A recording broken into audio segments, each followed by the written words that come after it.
This story begins February 15th, 1960. On that day, I was born a star child at Vandenberg Air Force Base on the 33rd parallel on the southern coast of California, where my father was in the control room and launched our country's first ICBM, intercontinental ballistic missile. I'm going to show you the launch because it's an important part of this story, as you will see later. My name is Barry Oberpriller. In the telling of this story, I have used several of my stronger traits, such as three-dimensional visualization, geometry, forensics, precognition, clairvoyancy, intuition, and dyslexia. Many extraordinary and unexplained things and events have happened to me throughout my lifetime. This story that I'm about to tell for the very first time is one of them. I must warn you, you are going to be stunned and amazed, and many of you simply won't believe it, which is understandable. There's going to be a lot to take in here. Before I begin this story, you should know a little more about me. I'm an old eccentric inventor, much like Doc Brown in Back to the Future. My home naturally reflects my eccentricity, from my front gate to my custom concrete front door. I molded in a replica of the solar system I'm probably from. Exactly and only when the summer solstice sets each year, the three orbs become illuminated, fashioning a single beam of light directly onto the planet Earth, which I molded into my kitchen countertops. I love the pictures of deep space from the Hubble telescope, so I made my countertops resemble them as much as humanly possible. And yes, I live in a Back to the Future Doc Brown house, which incidentally won the Best House in the World award at World of Concrete in Vegas. And yes, I have a flux capacitor, as you will see later in the video. And there are a few other things. I don't own a computer, have never used one. I don't have a smartphone, so obviously I don't tweet, text, or Facebook, or anything of that nature. I see it as voluntary simplicity. Keep the mind sharp. So I guess you can call me old school. I think I'm still chugging along okay so far. Finally, you should know, I made this video with my 20-year-old analog equipment. I never stopped liking film, so don't expect too many gee-whiz factors or anything glitzy. Now, just sit back and let this old geezer amaze you, or not.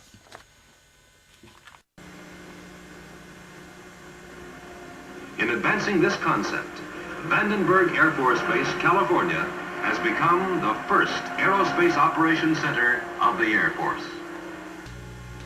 Upon completion of checkout, early on the morning of September 9th, 1959, the operations controller at the Combat Control Center, SAC Headquarters, Omaha, used the red phone for immediate contact with the officer in charge at Vandenberg. This was the long-awaited command to launch an Atlas missile. Immediately, the order was relayed to Launch Control Officer in the blockhouse. The lights on the standby status panel in a ready position, the Launch Control Officer directed launch operator to start the automatic sequence and countdown. Then, as the seconds ticked off, the atmosphere in the blockhouse became electrified as operators and technicians manned the consoles. Support crews performed their last-minute duties with clock-like precision. And then,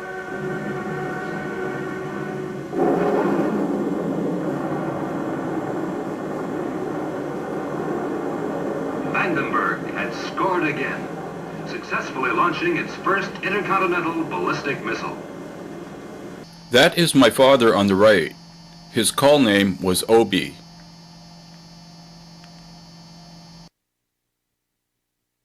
Many years ago, I was on a VIP tour at NASA Cape Canaveral Space Center.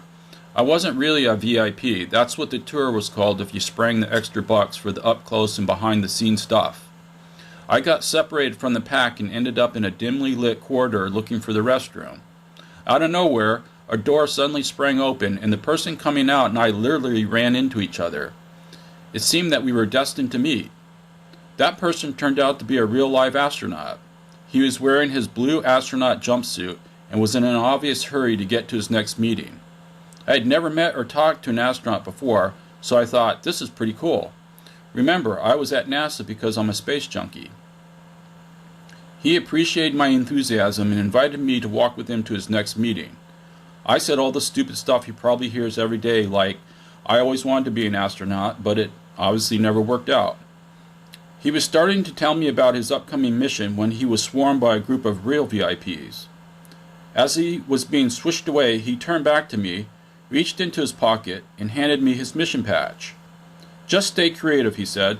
"That's what the world's going to need most from you." As we shook hands, I gladly thanked him for his time and for the mission patch. Less than a year later, Commander Rick Husband and his crew died in the Columbia Space Shuttle disaster. Needless to say, the mission patch Colonel Rick Husband gave me became one of my most sacred belongings. I keep it with my father's Air Force medals and insignias. About a year ago, I was watching a program about the JFK assassination.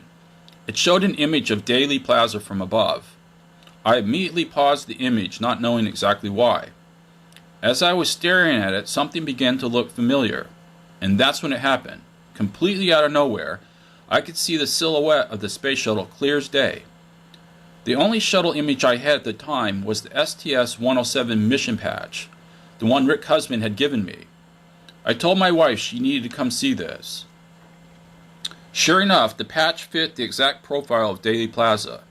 Neither one of us had any idea as to what this could possibly mean. That night I had a dream, more like a vision, in which I was shown the key that was going to shed new light on our future by unlocking part of our past. The first thing this key is going to show us is how two of our nation's most tragic events, the assassination of JFK and the loss of Columbia Space Shuttle, are directly correlated with each other in perfect synchronicity. In fact, the key even gives us clues as to who orchestrated both events and why. So yes, we are talking about conspiracy stuff here. However, I urge you to withhold your judgment until you have seen all the decoded evidence.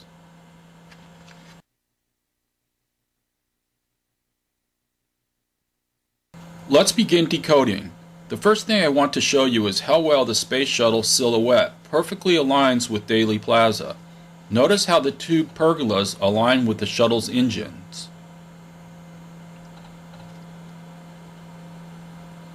Next, let's overlay the mission patch and look at the similarities between it and the plaza.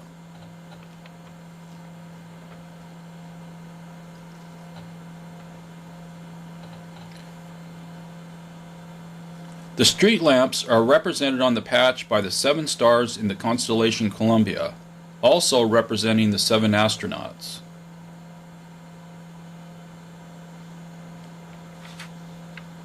The green trees and the pool are depicted on the patch as the ocean and continents in the same corner. And here's something very interesting. Notice Willie McCool, the pilot, is right next to Willis, an important witness in the JFK assassination, and by the pool. The next significant thing we're going to do is examine and illuminate the Freemasons' connection to both Dealey Plaza and the shuttle mission patch.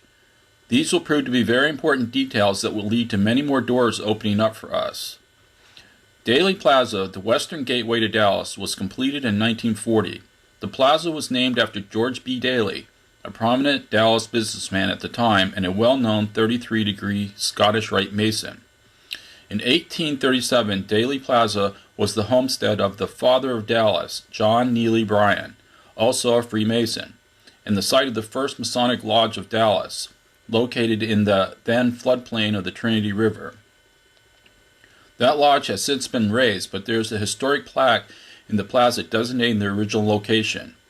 An old fire station located on Elm Street, now gone, was known as the Blue Front Tavern and was the official Masonic hangout, a tavern very similar to the Green Dragon Tavern in Boston, also a very popular Masonic watering hole. Bloody Elm Street, as it was known back then, was a scene of a great deal of violence involving gunfights and stabbings. Masonic legend tells us that a very prominent businessman, Alexander Crockwell, who bought the property from John Neely Bryan and developed the historic area that was the foundation of Dallas, was struck down and murdered in front of the Blue Wall Tavern by 3 ruffians who demanded money. It is obvious that Dealey Plaza was and still is a sacred site for Freemasons, but there is still much more to reveal here. Now, let's look at the patch again, but this time with a different eye. Each shuttle mission had its own unique patch. The STS-107 patch was the only one shaped like the shuttle itself. It also has the most vibrant and iridescent colors of all the mission patches. Most importantly, this patch is riddled with hidden Masonic symbology. Let's begin with the most obvious, the blazing star, one of the most important symbols of Freemasonry. It has multiple meanings. It represents God, the Star of Bethlehem, prudence, beauty, and the sun. It symbolizes enlightenment, that which the Masons consider themselves to be. Here the shuttle appears to be led by the Star of Bethlehem. The letter G is also clearly present here. It stands for the great architect of the universe and for geometry, which is the mathematical science upon which architecture and masonry were founded. Geometry was very necessary in the shaping and the fitting of the thousands of heat tiles that make up the shuttle's heat shield. Not a single one is alike. This was clearly a work of master masons. Geometry is also very necessary for navigating in space. The famous square and compass is also hidden within the mission patch. The square is the symbol of morality, to square our actions, getting a square deal. The compass exemplifies our wisdom of conduct, the strength to circumscribe our desires and to keep our passions in check. The square and compass are tools used to build strong foundations and to craft geometrically and precision-cut stones or spaceships. Next is the Ark of the Covenant, contained within the name of one of Columbia's astronauts, Clark. It is vital to understand that the light which emanates from the Ark within Solomon's temple is central to Freemasonry's foundation, not the temple itself. Just as man's spirit is the light housed within his body, so too is the Ark of the Covenant, the light within the temple. The Masons believe that men become better by living God's commandments, which are contained within the Ark. The 7 astronauts were the guardian angels for the Ark. The shuttle represents the Ark as the container. The astronauts represent the spirit life, and NASA is the temple, all designed to carry God's greatness to the heavens. Maybe least obvious of all is the all-seeing eye, represented here in the patch as the rising sun on the horizon. The Masonic eye is symbolic of the eye of God. It is the symbol of divine watchfulness and ever-present care of the universe. Solomon alludes to this when he says, "The eyes of the Lord are in every place beholding, keeping watch upon the evil and the good." It also symbolizes the center of order in the unconsciousness. The all-seeing eye in this mission patch was supposed to represent the rising sun, but unfortunately, in true actuality, it instead depicts the demise of Columbia burning up on re-entry into Earth's atmosphere, clearly indicating Columbia was doomed from the start. The all-seeing eye of God witnessed the killing of his 7 heavenly angels. The final symbology, hidden in the mission patch, is the pentagram overlaid on our nation's reverse seal, clearly spelling the word Mason. When we overlay the same pentagram onto the 107 mission patch, we see the word Mason spelled out almost the same way. But we also see Mason appear in 2 of the astronauts' names, Anderson and Raymond. What I have been trying to do up till now is lay the groundwork, setting the stage, if you will, for the next part of the story. This is a very deep, complex, and disturbing story, not for the faint of heart, but very necessary to shed new light, as you will see. I hope at this point it is clear to you that it is almost impossible to deny the synchronicity between Dealey Plaza, Columbia Space Shuttle, and the Freemasons. My next objective is to directly link the assassination of JFK to the Columbia disaster. Even though these 2 events are separated by 40 years in time, they have more in common than one can possibly imagine.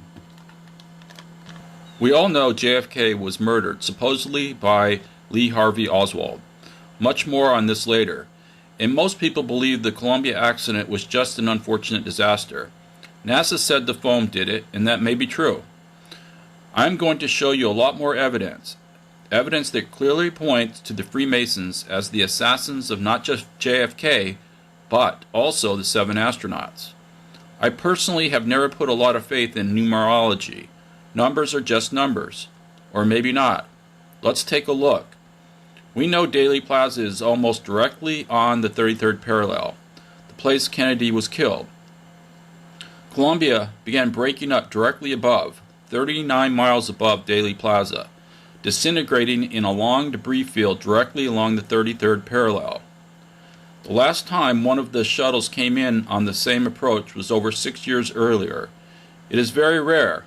Most of the time, re-entry is over the oceans and/or the Gulf of Mexico. By the way, of all the secret societies in the world, the only one in which the number 33 is important is the secret cult of Freemasonry. Kennedy was killed on the 11th month, on the 22nd day, and on the 33rd parallel. 11 plus 22 equals 33. Did Columbia have any other connection to the 33rd parallel? Yes. The constellation Columbia is represented by the 7 stars on the left wing of the mission patch. The constellation is located directly on the 33rd parallel up in the sky. I am just beginning to piece all this together. There is much more compelling evidence to come and a lot more in numbers. As you can now see, the patch fits Dealey Plaza like a custom glove, or more precisely, I believe the mission patch is more like a key that fits into the keyhole perfectly. What we're going to do now is insert the key, turn it, and begin deciphering the secret encrypted information the Freemasons hid. But in order to do this, we must compare the key with our nation's Great Seal, both the obverse side, the front, and the reverse side, the back. First, let's look at the similarities of the key with the obverse side of the seal. Both the shuttle and the eagle are mighty creations. They both have wings and can fly. Both birds have a protective shield. The eagle has a traditional shield, the shield of faith. It has 13 red and white stripes. The shield is not fastened to the eagle, but rather held on by the unseen hand of God. The shuttle too has a shield of faith, the black heat shield on its underside and on its leading edges to protect it from extreme heat of re-entry. The eagle has an olive branch clutched in its right claw. The olive branch is the universal symbol of peace. On the left wing of the shuttle is a cluster of 7 stars arranged in the formation of the constellation Columbia, the dove, signifying peace. In the eagle's left claw are 13 arrows. This is a symbol of war-making power in attack from the air. On the right wing of the shuttle is the Israeli flag. This is also a symbol of war-making power and represents the 13 lost tribes of Israel, not the original 13 colonies as we've been led to believe. Above the eagle's head are 13 stars engulfed in a circular cloud with rays of fire emanating from it. The 13 stars above the eagle now become just one lone star above the shuttle, emerging through a ring of fire. Both the key and the seal have a golden banner flowing in the wind. The banner in the eagle's beak reads, E pluribus unum, out of many one. The 13 lost tribes become the single star, one tribe. The banner in the dove's beak, Columbia, reads UG, for micro zero gravity. The single star is suspended in zero gravity, just like the floating capstone above the pyramid. Also, the Great Seal is contained in a blue sphere representing Earth, and the blue planet Earth is clearly displayed on the shuttle's right wing. Let's now compare the key with the reverse side of the Great Seal. After 150 years of obscurity, the seal's reverse was presented to the U.S. for the first time in 1935 on the back of the U.S. $1 bill. The pyramid, composed of 13 levels, represents strength and duration, signifying a mountain or Mother Earth. The STS-113 shuttle sitting on the launch pad appears to have a pyramidal shape. At the base of the pyramid on the dollar is the Latin date, MD CCLXXV1. Numerically, this represents the sum total of 26, the final age of the Space Shuttle Columbia. The pyramid on the dollar has the all-seeing eye, sun, encased in a small triangle suspended above it, not touching. The shuttle has the lone star sun above it, seeming to be aloft as well. The pyramid, or mountain, represents Mother Earth, without human consciousness. It means feminine. The word Columbia literally means the feminine personification of the United States. The shuttle was the mothership, which came in peace, a large flying white dove, not a war machine, a vessel which contains, protects, and nourishes those within. On the banner under the pyramid reads, Novus Ordo Seclorum, which means New World Order or New Order of the Ages, a secret destiny, if you will. For thousands of years, secret societies have cultivated an ancient plan which has powerfully influenced and created world-changing events. Let's now look at two of these events with much more insight and clarity. There are still many unanswered questions regarding the JFK assassination and the Columbia disaster. Let's try to answer them using more decoded information. When and if the capstone is finally set on top of the pyramid becomes whole. The union of consciousness and unconsciousness creates self-consciousness, through which man becomes whole, individualized, and self-actualized. This is exactly what the Cabal is trying to stop, and herein lies humanity's greatest challenge. I believe the key can not only unlock our past, it can also provide us a glimpse into our future. But before we venture into the great unknown, we must first decode parts of our past. Before I continue this story, now is a good time to make some disclaimers regarding the Freemasons. Up until now, I've talked about the Freemasons in a very general manner, not really defining who they are or are not. Remember, they are a secret society of which I am not a member, just like most of you. We know the vast majority of Freemasons are good and decent people who only mean to do good in the world. Many of our nation's founding fathers were Freemasons. This is where it gets a little tricky. There are unseen fraternities within the Brotherhood who are unknown, disguised, and secretly hiding behind a veil of deceit. They are small in number, but very rich, powerful, and evil. They hide themselves like parasites in the good lodges of the Masons. They are the Cabal. They hatch their plots without anybody even knowing they are doing so. Four of the most dangerous groups are the Bilderberg, the Illuminati, the Skull and Bones, and the most dangerous of all, the Cabal. Most of these players are ancestrally connected to the IMF, International Monetary Fund, and all the world's central banks. They, in one fashion or another, own most of the world's wealth and create all the evil in the world. They also have a complete hatred for all that is feminine, because the female represents our emotional and caring side. The Cabal is the name I shall now use to identify these hybrid evil beings. Because they secretly hide themselves within the larger Brotherhood of the Freemasons, it is impossible to untangle the two. The good Masons know who they are, and if they choose to deny or ignore the presence of the Cabal that lurks within their fraternity, they do so at their own peril. At this point in the story, I will make references to the Freemasons and to the Cabal interchangeably to get to the heart of the quest. On November 22, 1963, the Cabal sacrificed John F. Kennedy in one of their most sacred places, Dealey Plaza. On that day, we in the world lost one of its greatest leaders. We also lost our innocence in our quest for moral excellence. It was an assault on our country, on every single thing we stand for. The Cabal revels in just such evil. But why Kennedy?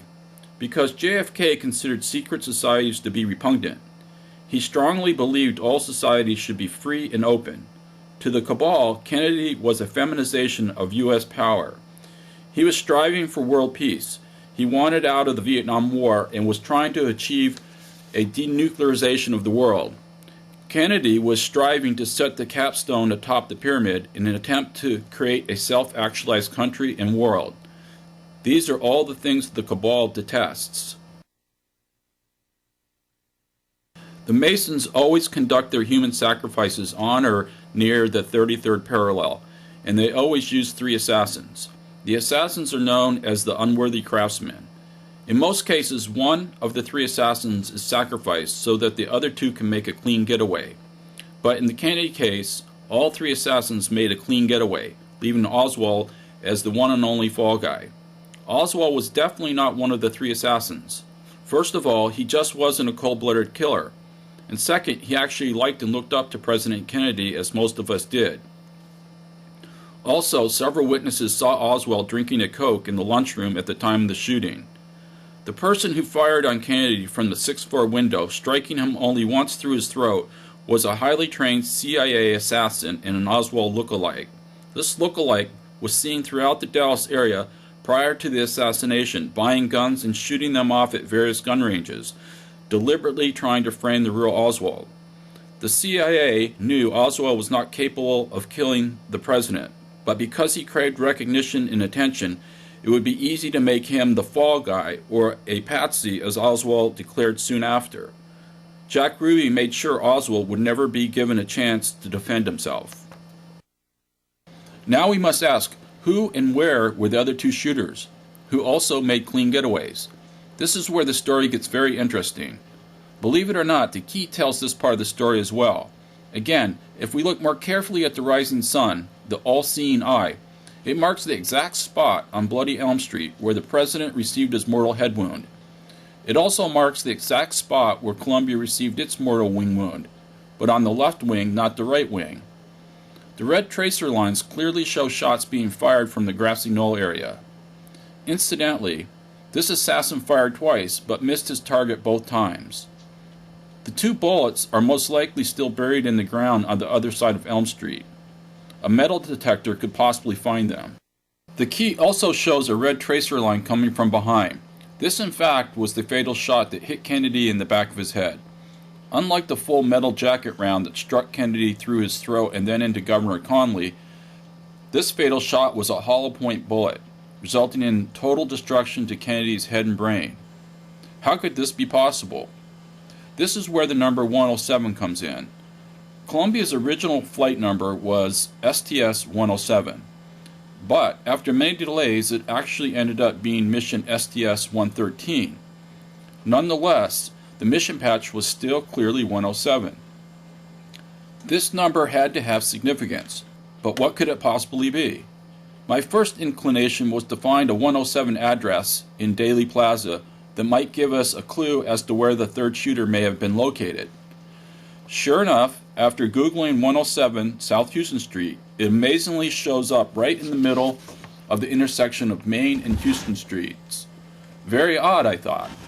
After calling many people in the surrounding buildings, I was told over and over again that there was no 107 street address anywhere. But Google's map kept indicating otherwise and clearly wanted me to take notice. The plot thickens. Right after the shooting, Lee Harvey Oswald, the real one, took a bus, then a cab back to his boarding room. The house cleaner witnessed him enter his room and then a few minutes later heard a vehicle lightly toot its horn twice out front. As she looked out the door, she noticed that the waiting vehicle was a Dallas police car with two police officers in it. The number on the car was 107. A few moments after, she watched Oswald coming out of his room. At that moment, the cleaning lady was temporarily distracted. When she looked back outside, Oswald and the police vehicle were both gone. According to author James W. Douglas, JFK the Unspeakable, Patrol Car 107 was retired from the Dallas police fleet 4 months earlier and was sold to a local junkyard. The new 107 was not going to be in service for another 3 months after the assassination. So, we know for a fact that this 107 police car was a fake, but who were the two officers riding in it? Back to the Google marker. I was looking for a picture of a Dallas police car to help tell this story. Upon examining footage of the carnage after the assassination took place, I noticed a split-second frame of a Dallas police car. It was turning right from Main Street onto South Houston Street. This had to be several minutes after the shooting because this vehicle was at the tail end of the procession. Well, lo and behold, the number on the door of this police car was 107. It had two police officers in the front. The fake 107 car showed up exactly where Google Maps kept indicating it would be. Please keep in mind, this is brand new evidence, never before seen. I am 100% certain that the passenger in car 107 was the third assassin and the one who killed Kennedy. He was most likely a CIA operative. I believe the driver was an active-duty Dallas police officer. He was too obvious. He had to have connections with other officers involved in the assassination. The assassin was dropped off at or near this intersection a few minutes before the arrival of Kennedy.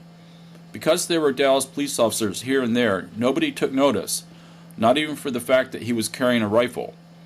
He set up the kill shot in the north pergola, fired only once, but that's all it took. The casing's probably still there. Just a few minutes later, we see him leaving the crime scene in the fake 107, on their way to pick up the next assassin, the Oswald look-alike, at the very next corner. Notice the first picture of the Texas School Book Depository taken right after the shooting. The clock on top of the building reads 107. The grassy knoll shooter seems to have just disappeared, either down the railroad tracks or somebody picked him up too. Car 107 then drives across town, drops off the look-alike near the Texas Theater, where he shoots and kills Officer Tippit. After the shooting, he hides in the theater. Meanwhile, 107 goes and picks up Oswald at his place and then takes him to the theater. Here, Oswald is apprehended by the Dallas police with a handgun in his possession. At this time, the look-alike slips out the back door to the waiting 107 vehicle.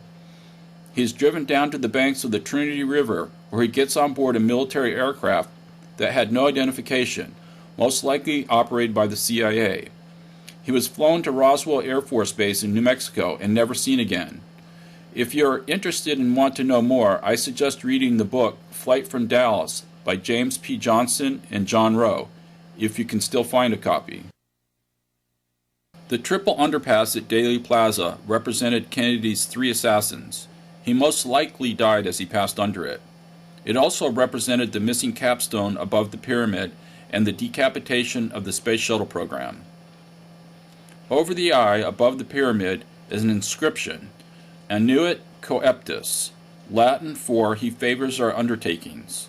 To venture into the management of the morgue, the Masons decide whose body will be at the funeral and where and how the life will be taken.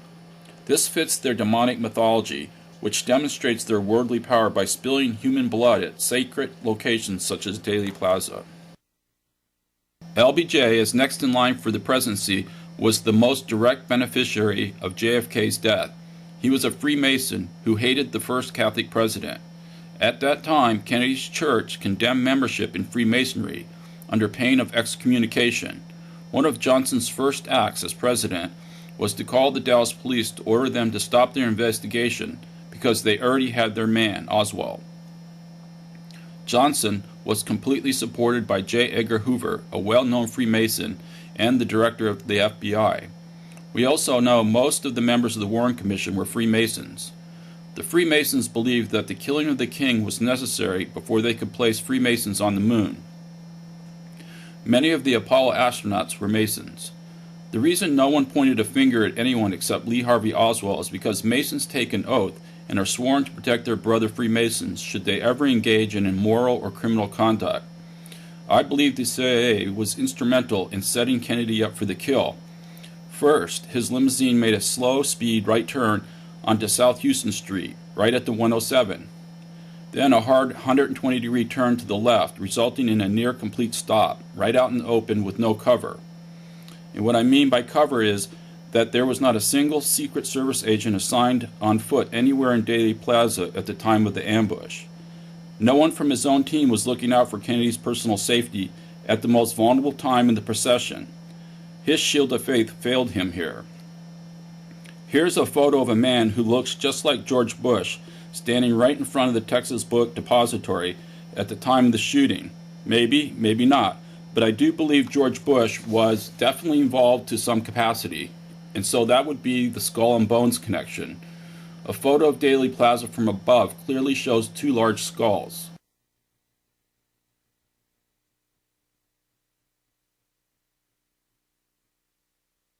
Before Kennedy died, he was able to cleverly, skillfully, and diplomatically talk the Russians out of nuclear war, thus averting World War III. We lost a great president, and the Cabal lost their opportunity to destroy the world at the time. Before I move on to the Columbia disaster, this is my last observation on the Kennedy assassination. This mysterious building appears in the background on what I believe is Mockingbird Lane. Someone edited the film because this building did not, nor has it ever existed in Dallas. It very much resembles a Jewish mosque. This is a picture of the building that should have been in the film. Who did this and why? It appears to be a calling card.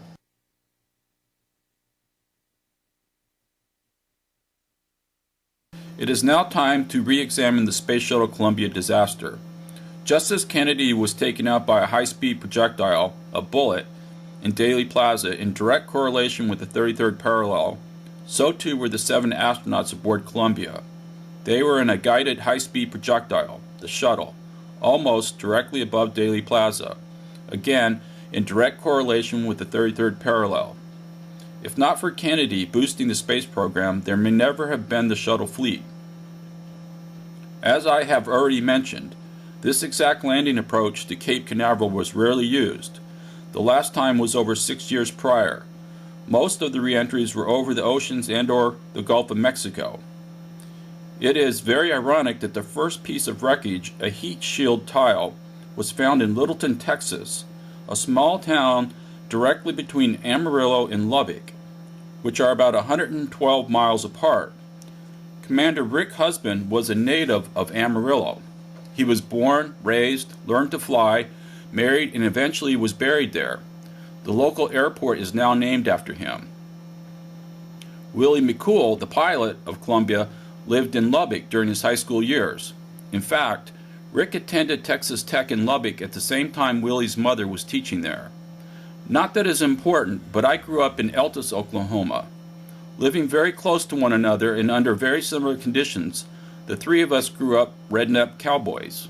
Like I said before, this is a great big world. What are the chances of this happening randomly?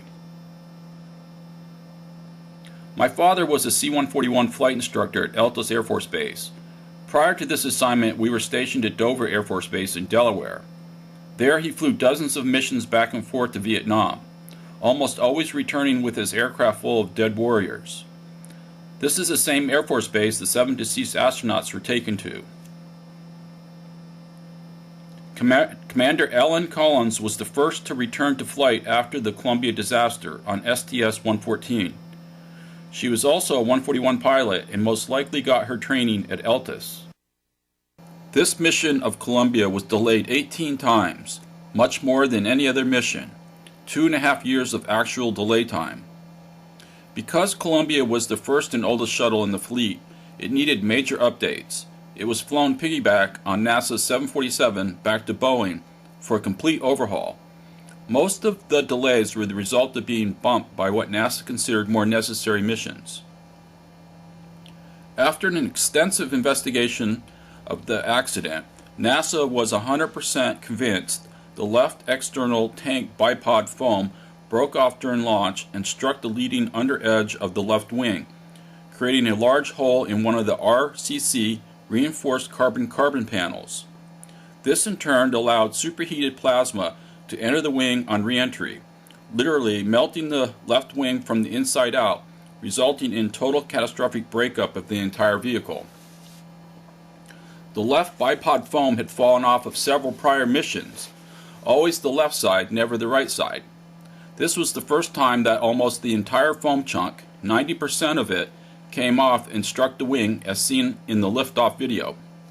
After seeing the video, many NASA engineers were very concerned that significant damage may have occurred. NASA did notify the crew about the foam strike, but assured them that they did not consider it to be a problem.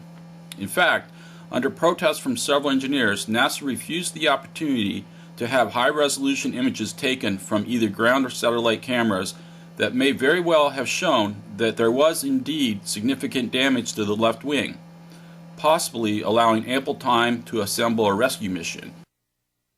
It is important to point out that this mission did not have the long hydraulic mechanical arm on board. This was an experimental mission. Nothing needed to be assembled or fixed outside the vehicle.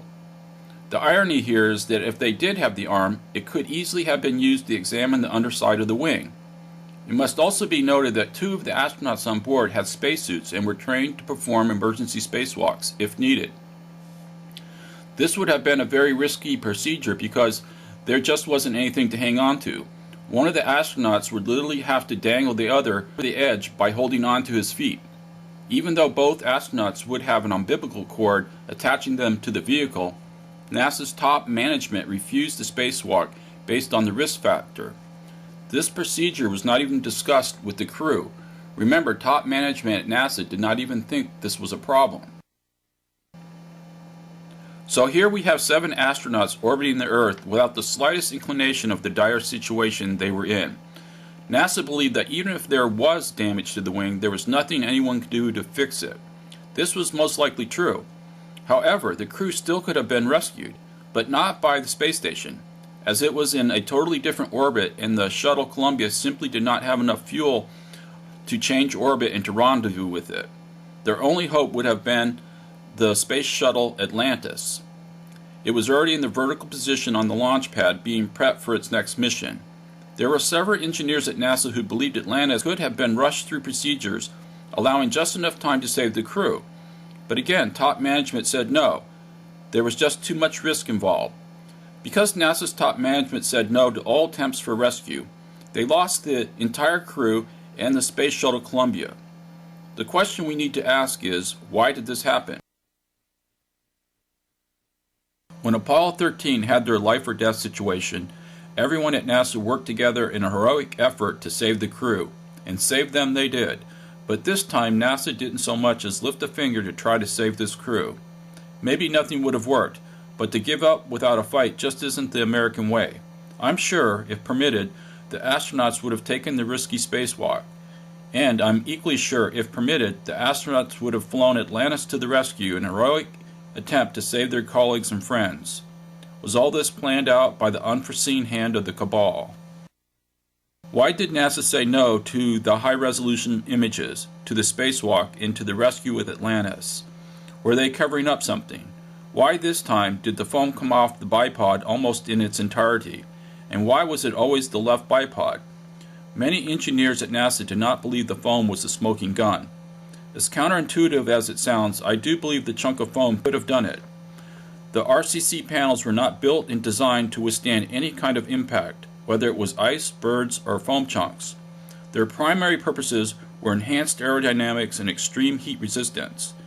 If Challenger had not exploded during liftoff, there was a very high probability of catastrophic failure anyway, as the vehicle was completely covered with ice. The RCC panels would have been completely destroyed. Before we go on, I conducted my own experiment with foam to try to simulate the failure. I believe the only way the bipod foam ramp fell off in flight was sabotage. To be more specific, I believe a release agent was applied during the foam application process. Let me demonstrate what I mean. First, I had to simulate the 2 struts that hold the shuttle to the external fuel tank. After looking through my shop, I found just what I needed. The flux capacitor I assembled from our unfixable washing machine. The 2 stabilizing struts had a remarkable similarity to the 2 shuttle struts. I bolted them to a 5-gallon bucket, the external fuel tank, applied the same type of foam, and then fashioned them into ramp shapes. I applied a release agent only to the left side. Try a different release agent. This is Poly E's 2500. And again, we're going to try to simulate the force of 1,600 miles an hour force on the bipod ramp, and see what happens.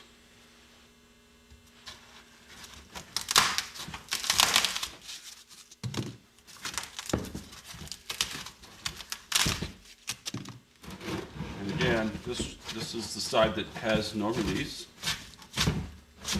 Extremely durable.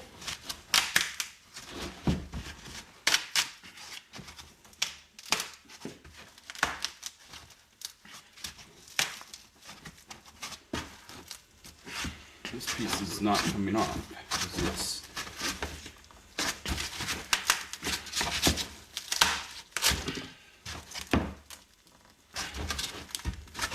just like Columbia.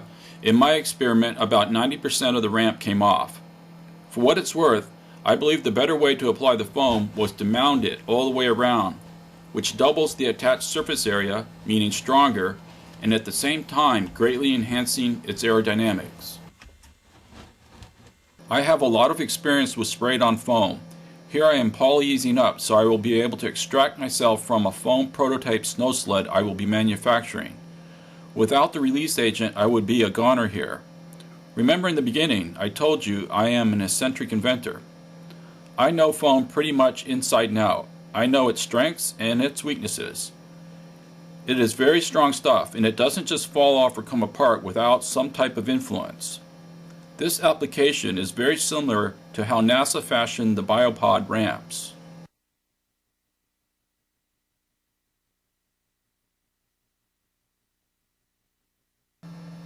I would like to now focus on the reinforced carbon-carbon panels to help shed new light on their weaknesses. I have extensive experience molding and fabricating with many different materials.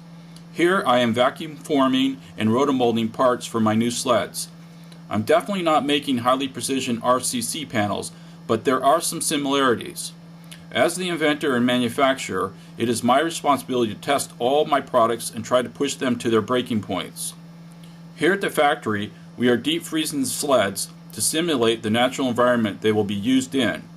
Obviously, we cannot use materials that will fracture in conditions of extreme stress and below zero temperatures. Many of the astronauts and engineers assumed that the RCC panels were bulletproof. After all, why call them reinforced carbon-carbon panels if they weren't? As it turned out, they weren't any stronger than the astronauts' fiberglass corvettes. And yes, the colder they were, the more fragile they became. At the time of the foam strike, the panels must have already been sub-zero. Only after the disaster did NASA test the impact performance of the panels with the chicken gun in warm weather, not at sub-zero temperatures. There's a good chance the damage to the wing was much more destructive than they thought. If they had permitted the space and ground photos, the damage may have appeared very obvious. I know that when performing in new and extreme conditions, unforeseen stuff happens. Unfortunately for Columbia, their shield of faith had a major vulnerability, and it cost the lives of all 7 astronauts. Because of the unprecedented synchronicity the mission patch has with Dealey Plaza, the Freemasons, and our nation's Great Seal, it is almost impossible not to see the uncanny similarities. It is almost an exact fingerprint. And let's not forget that Columbia started breaking up directly over the 2 pilots' hometowns, which are only 112 miles apart. This is a great big planet with a lot of land area. The odds of this happening are completely incomprehensible. Something significant has happened here. And so, because of all this, I am made to believe that this heinous act was perpetrated by the Cabal. But why and how? Before I try to answer these questions, we need to look at some more numbers. Again, I must say, I have never been a big numerologist enthusiast, but there is compelling evidence here. In spiritual numerology, the numbers 11, 13, and 33 are the 3 master numbers, the highest being 33. To the occultists, the number 11 is the most important because it is the highest number of evil possible, and it represents the number of the planned Masonic Antichrist. Number 13 is another critically important number.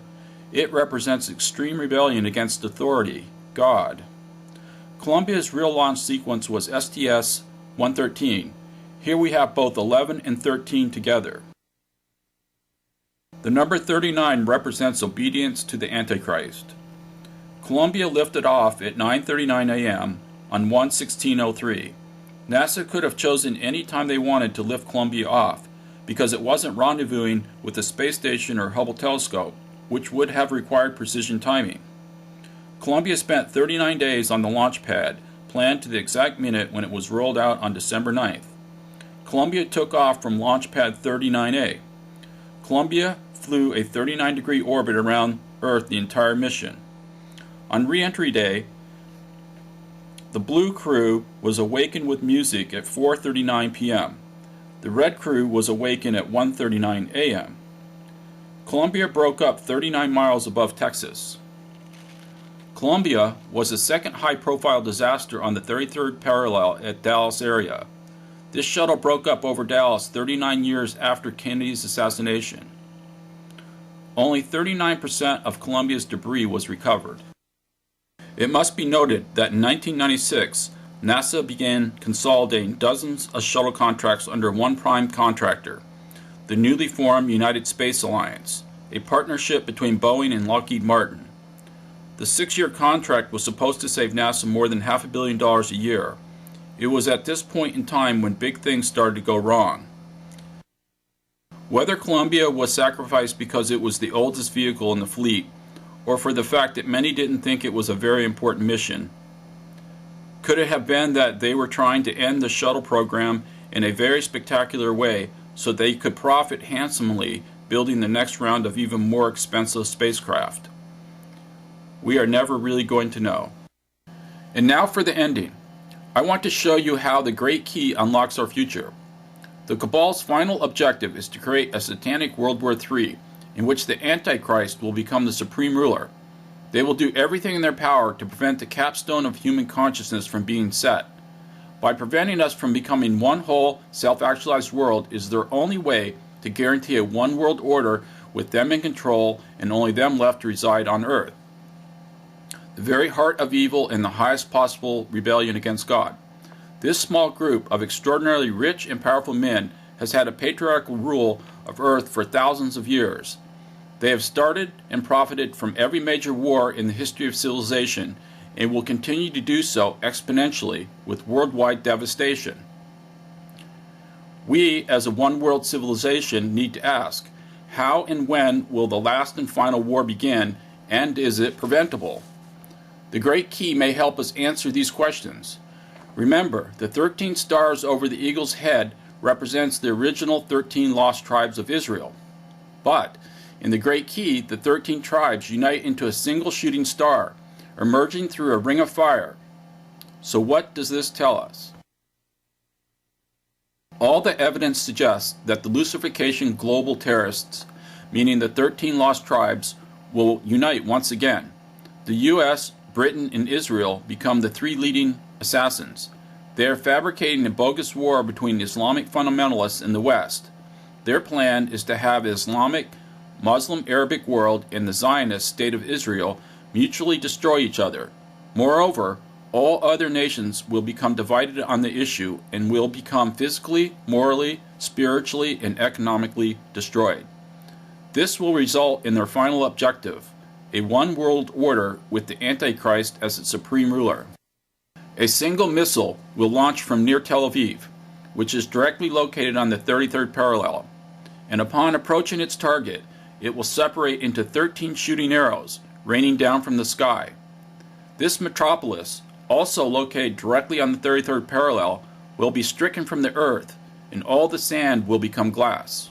Again, all-seeing eye in the key now represents a nuclear explosion, the third killing. Israel will be sacrificed as the other 2 assassins remain shrouded by their deceptive neutrality. This event will radically reshape the political fate of the world, drastically reducing the global population and at the same time destroying the psychic and spiritual well-being of humanity. This war will be known as the Trinity War. It will be our 3rd and last world war. In 1945, Harry S. Truman, as the 33rd president and a 33rd degree Mason, initiated the nuclear age, the crowning success of alchemy, when the first atomic bomb, codenamed Trinity, exploded on the 33rd parallel at White Sands in Alamogordo, New Mexico. My father launched the world's very first ICBM. It is now my duty to help prevent the last and final launches. I am honored to serve in this capacity. I wish JFK was here today to lead and guide us to a solution.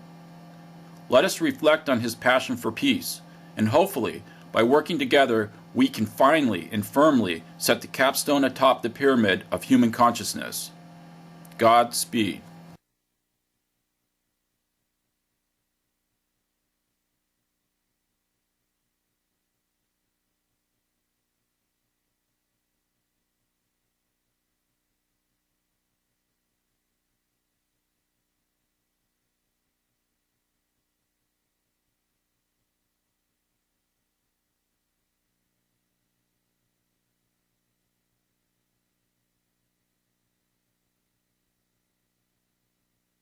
After the production of this video, sound engineers from the Scottish company Sarah Brock synthesized what they believed was going to be Kennedy's speech in Dallas. Let's listen to his intended message about bullets, debt, missiles, and peace. In a world of complex conflicts and continuing problems, in a world full of frustrations and irritations, America's leadership must be guided by the lights of learning and reason, or else those who confuse rhetoric with reality and with plausible with the possible will gain the popular ascendance with their seemingly swift and simple solutions to every world problem. There will always be dissident voices heard in a land expressing opposition without alternatives, finding fault but never favor, perceiving gloom on every side, and seeking influence without responsibility. Those voices are inevitable. We cannot expect that everyone, to use the phrase of a decade ago, will talk sense to the American people. But we can hope that fewer people will listen to nonsense. And the notion that this nation is headed for defeat through deficit, or that strength is but a matter of slogan, is nothing but just plain nonsense. But in today's world, freedom can be lost without a shot being fired, by balance as well as bullets. The success of our leadership is dependent upon respect for our mission in the world, as well as our missiles, on a clear recognition of the virtues of freedom, as well as the evils of tyranny.